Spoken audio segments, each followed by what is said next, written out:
And before we go, I've been running from this one. In this one sitting, we have filmed 3 different episodes of this show, or recorded it, or whatever you want to call it. And throughout all of them, and I'm exhausted as all get out, so this is going to sound really choppy because I just want to get out of here. But I have been running from this particular question the whole time. I was hoping not to deal with it. I've handed it back. How many times have I handed it back? At least 2 or 3. This is one of those things you hope that the screeners will just get rid of, but it keeps coming on my radar. So I'm going to deal with it, and then I hope to never discuss it again between now and the time that I'm lowered in the ground. This is submitted on refmaury@hotmail.com. And Lawrence X out of Dallas, Texas, asks me what my opinion is of Khalid Abdul Muhammad. And I had zero desire to discuss him or the subject of him, but you asked for it. First of all, Brother X, I'm grateful that you listen to my work, and I hope that you continue to do it. That your last name is currently the letter X leads me to conclude that you might just be a member of one of the nations of Islam that compose the Black Muslim movement in America. You probably performed a lot of hours of work to earn that X, and it's probably very special to you. And as you sit here with the X and you're jumping through more hoops, eventually you're hoping that the head of the local mosque number 7 or mosque number 8, the brother minister, is going to confer a different last name on you. Probably Shabazz, probably Muhammad. Ooh, surprise, right? Is there anyone who's not named Muhammad or Shabazz? So I could call you Lawrence Shabazz or Lawrence, Muhammad, but now that they've heard me say that, maybe they'll come up with something else. Anyways, so my humble, respectful heart's cry, my passionate plea to you, brother in Adam, is that you renounce the false God, the false prophet, the false book, and the false religion, which are Islam in general, but in particular, the Black Muslim movement in America. And I don't care which incarnation of the Black Muslim movement you're in. The Black Muslim movement is a multi-headed devil. I don't know which head of that devil you're involved in, but without regard to it, it's the devil. And if you were told that's the white man's religion to try to keep me as a more submissive slave and blah, blah, blah, the intellectual and the emotional and the spiritual condition that one would have to be in to believe that is truly special. But Jesus Christ was God the Son, as spoken of in the 2nd Psalm, as spoken of in Proverbs chapter 30, verse 4, who in the historical figure of Jesus of Nazareth came to earth and suffered the wrath-satisfying sacrifice that made it possible for the elect of God to come to saving knowledge of God through Jesus Christ. And I'm sorry that out of the Renaissance period in Europe, some historically inaccurate artwork shows a German-looking dude with a blonde hair and a blonde beard and blue eyes and skin so white that even I'm like, ooh, that dude's white. Looking like he just got off a surfboard. Looking like he just got off a motorcycle. And this is continually drilled in your head by somebody to keep you pissed off and angry at Christianity so that you will go to them as your spiritual source. It's a manipulation tactic. It's dirty. I don't like it. But don't go to hell because of somebody's hustle or hype. All right? That's all I can say about that. Keep listening to my stuff, please. The fact that you're listening is great. It means you're not the average normal person. It means you're at least interested in a rational exchange of ideas and interested in truth.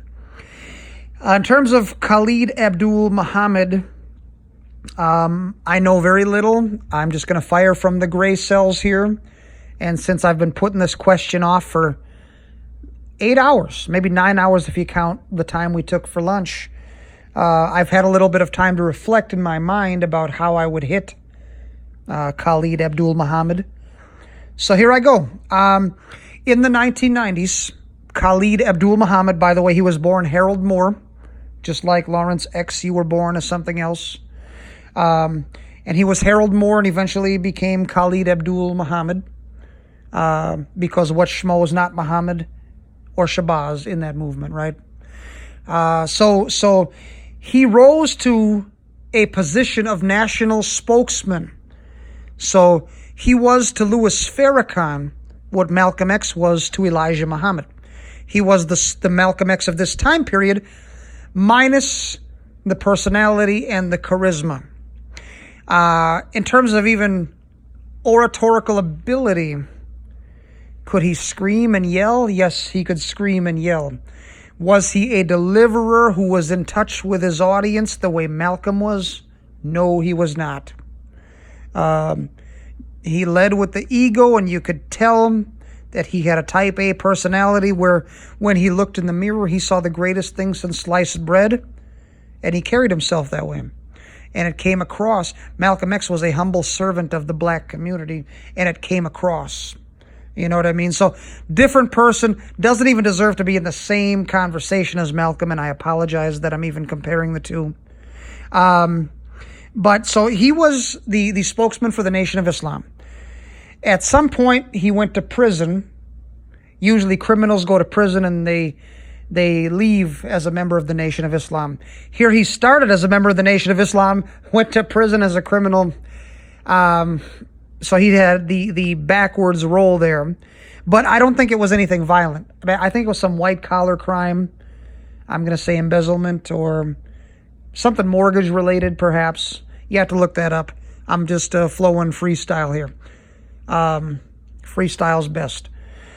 So he goes to prison. He comes out, and Farrakhan gives him the spokesman job right back. But something in prison radicalized him. He was already a loon to begin with. But then he goes on. He went to some college and was giving a speech. Colleges always have speakers come out. And he said something to the effect of, Jews are bloodsuckers, and just something ridiculous. Now, he's functioning as an official representative of the Nation of Islam. So anything he says could be received as, Farrakhan believes this. So Farrakhan was doing a press conference, and he was being asked about this.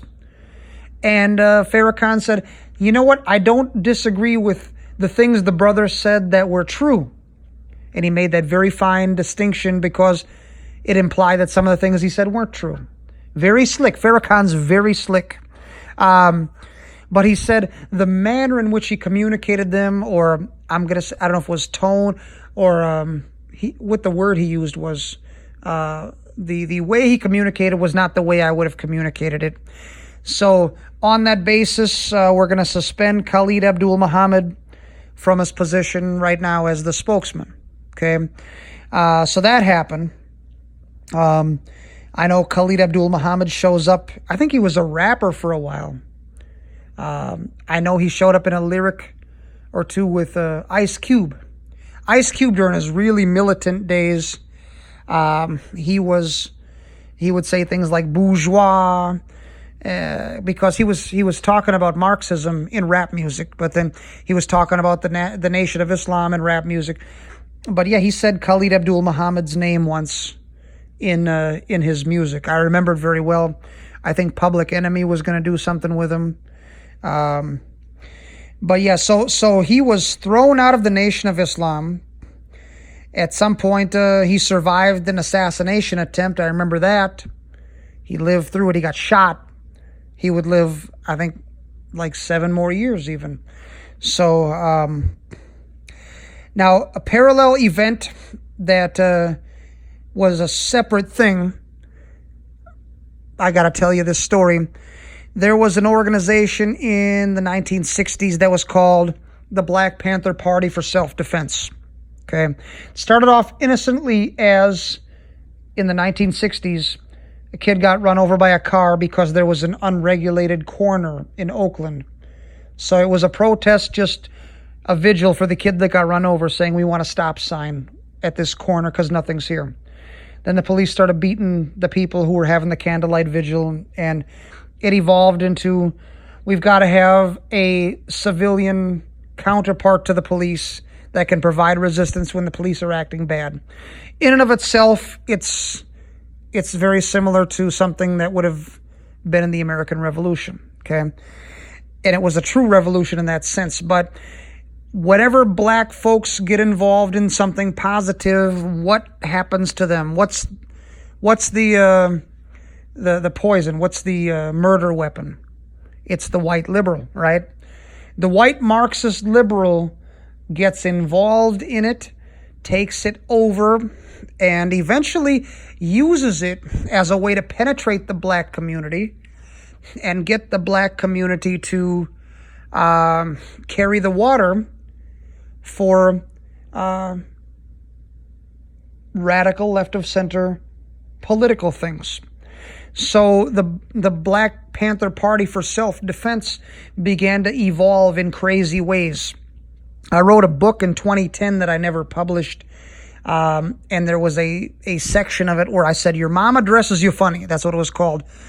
And it showed how the traditional clothing of the Black Panther Party for Self-Defense, where you've got the European-style beret, military, but it's European military, and you've got the sunglasses, and you've got the goatee, and you've got the black turtleneck, okay? This is the clothing of a white, suburban, drug-using, poetry-reading, drum-beating beatnik that would be hanging out in a coffee shop with no job, protesting wars and stuff. That counterculture of the white beatnik was the clothing that ultimately defined the Black Panther Party for Self-Defense. To this day, that's how the Black Panther Party for Self-Defense dresses. So if you want to know if the white liberals are controlling the Black Panther Party, they're controlling them down to how they look.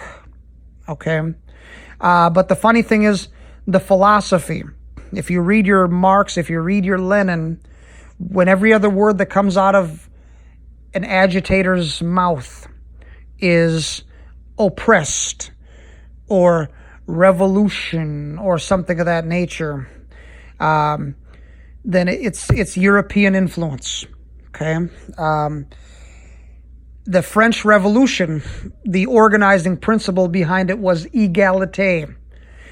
Okay, so later on, when it's translated into American on the street, it's economic equality. Economic equality has its roots in égalité, which trickled into the Russian Revolution of a government-forced redistribution of wealth, and then the terminology when you get to the streets of America is economic equality. But the point is, the historical roots of the clothing and the rhetoric and the ideas were white, heterosexual males from Europe. But we're in the name of black power, right? But we've got our fist in the air, which, where does the fist in the air come from? The clenched fist is from Karl Marx. Karl Marx got it from Prometheus. Prometheus shaking his fist at the gods. So Prometheus says, "I believe that the gods exist, but I reject them and I hate them." Karl Marx, borrowing from that, and we know because we have his thesis at the Berlin University, he takes that and he has his fist up against God, but in particular, his parents being Jewish, at the God of the Hebrew Scriptures. So each time that you see someone revolutionary with their clenched fist in the air, it is repeating Prometheus shaking his fist at the gods, Karl Marx closing his fist and shaking it at God, Mao Zedong shaking his fist at God. That's why it's an atheistic movement. So if you think you're getting some power from atheism and your God substitute is some kind of totalitarian government, that's essentially what you're doing. Building a big front porch. But eventually this Black Panther Party for Self-Defense, it self-destructed. It got infiltrated by the FBI. It got destroyed. Its leader, Huey Newton, decided selling white European works by Friedrich Nietzsche to finance us was not enough. We need to sell drugs too, because the black community doesn't have enough drugs, right? We're trying to help the black community with this hand and destroy it with this hand. Brilliant, Huey Newton, brilliant. So that was self-destructed. It destroyed and was disbanded. You fast forward another generation, and the young people want to resurrect and reboot the Black Panther Party for Self-Defense, and they call it the new Black Panther Party for Self-Defense. And they bring back all the white Marxist terminology, not caring that it's white and European in its origin, not caring that the clothing is white in its origin, but still saying we're advancing black power. Khalid Abdul Muhammad is fired by the black Muslim movement, by the Nation of Islam, and he's a free agent at this point. So the free agent of the Nation of Islam gets recruited and becomes the leader of the new Black Panther Party for Self-Defense. So picture white Marxist rhetoric out of the mouth of a white-funded black agitator who is schooled in the works of Elijah Muhammad. It's the combination of black Islam and black power, communist style. It's like the fusing of two ridiculous things. But so he goes on and he's speaking, and he's getting more insane as time goes on. He tried to assemble not a million-man march, it was a million youth march. And instead of D.C., he wanted to do it in New York. But a million youth did not show up. Maybe 5,000 showed up. Maybe. And as he's getting there saying crazy stuff like, we need the kids to take up weapons to fight the police who are watching. This is where he's going. He wants kids to take weapons to fight the police. That's what he's doing with a microphone in the black community. Rudolph Giuliani, who's the mayor of New York, sends helicopters to break the whole thing up. And he's like, we need to fight the police right now. But his target audience is the youth. So that was sick on multiple levels. Let's see, what else can I remember on him? He loved the Quranic verses when he was speaking. You know, Muhammad did not like Jews and he did not like Christians. And he wrote such Quranic verses, he recited, and they were recorded by scribes, such verses as, do not take Christians or Jews as your friends, slit their throats wherever you come across them, bind them, lie in wait for them, etc. Khalid Abdul Muhammad loved those verses, and he would tell his audience, yeah, don't be friends with them. We got to kill them. You know, he loved that crap. So he was a windbag. Then in 2001, I'm going to say in his late 40s or early 50s, probably early 50s, he has an aneurysm and he dies. And of course, he's given speeches where he's talking trash about Farrakhan. Okay. And it's weird because if Farrakhan, who himself is an anti-Semite, at least he was years ago, is putting the brakes on you, saying, chill, you're going too far. When Farrakhan tells you you're going too far, you're a real nutcase. His response was to talk trash about Farrakhan. And Farrakhan in his older age is getting more relaxed, more cool, working with more people. He's evolving as a thinker. And Khalid, being the purist, says, oh, Farrakhan is in apostasy. See, there's a beef there. Okay? But he dies in 2001 of an aneurysm. And I would say that it's probably drug-related, but HIPAA laws keep that private. If you're a real fan of his, then you might think, oh, he was killed, it was a conspiracy. He was murdered by either the Nation of Islam or the government. Some conspiracy nuts will say it's the Nation of Islam. Other conspiracy nuts will say it was the government. And if you're a real lunatic who lives in your parents' basement, you think the Nation of Islam and the government worked together to kill Khalid Abdul Muhammad. In the end, when you look at his body of work, you look at his death as the church stepped on something. We lifted up our foot, scraped it off, and kept right on moving. The church militant, the church expectant, the church triumphant. And nobody remembers Khalid Abdul Muhammad. Me talking about him right now is the most publicity he's probably gotten in 20 years. He was but a walking shadow, a poor actor who strutted and fretted his hour upon the stage and then was heard no more. He was a tale told by an idiot, full of sound and fury, but in the end, when the smoke clears, in the final analysis, signifying nothing, standing for nothing, contributing nothing positive to the world whatsoever. So what is my opinion of Khalid Abdul Muhammad and his life's work? It's not high. It's not positive. If there was something good that could be said about him, I would be saying it, I promise. It's just that I thought really hard and I can't think of one thing positive to say about him or his life's work or anything he stood for. Nothing. So I hope that's helpful. Next question.